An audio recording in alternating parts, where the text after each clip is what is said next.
Tinchlikmi? Nima bo'ldi? Nima bo'ldi?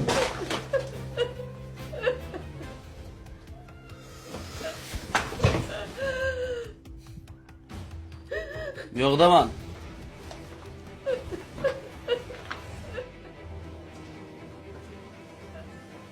Aka, assalomu alaykum.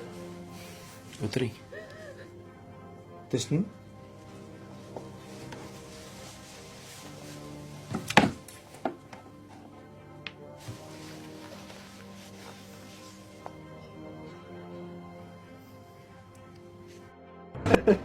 Menga yo'q, ertaga xuddi shunaqasida menga olib bersan, tushundingmi?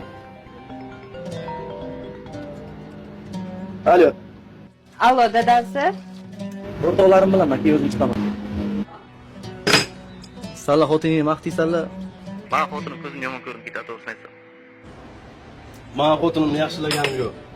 Meni xotinimda yomon yo'q. Nima hisob ketasan, bobo?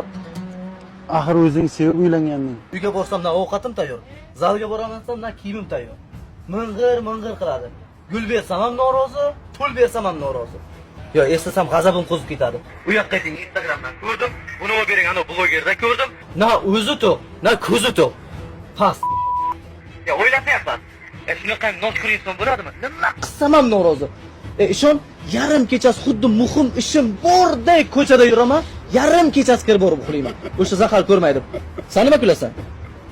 Agar vaqtni orqaga qaytarib bo'lganda edi, ana shunga uylanmagan bo'lardim. farzandlarim borda.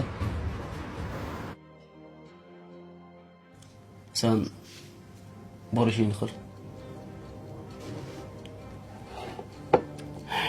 Avvalroq ota-onamiz qizlarimizga oilani gapini ko'chaga olib chiqma deb nasihat qilishardi. Bir qizlar davrasi qiladi, ha? Ya bu kuyov shuncha ichingizda dardingiz bor ekan, o'zimiz bilan o'sha muammoni hal qilmabsiz-da. Ko'chaga olib chiqmasdan, ha? Bu gaplarim bilan singlim aybsiz demoqchi emasman. Xarakteri og'irroq, injiq dedim. O'z yopishib olib, o'zim tarbiyalayman, chidayman degan siz emasmi? Aka, Nima aka? Bu ko'rpani tagidagi gapni ko'chaga olib chiqish kerak emasligini dadangiz o'rgatmaganmi? Mana bizga o'rgatgan. Men singlimni olib ketaman. Qarasam, siz ancha qiynalib qolibsiz-a? Ishonib aytamanki, qaytib olib kelmayman singlimni. Siz mana bu yurish turishingizga bitta yaxshi er topib tega oling.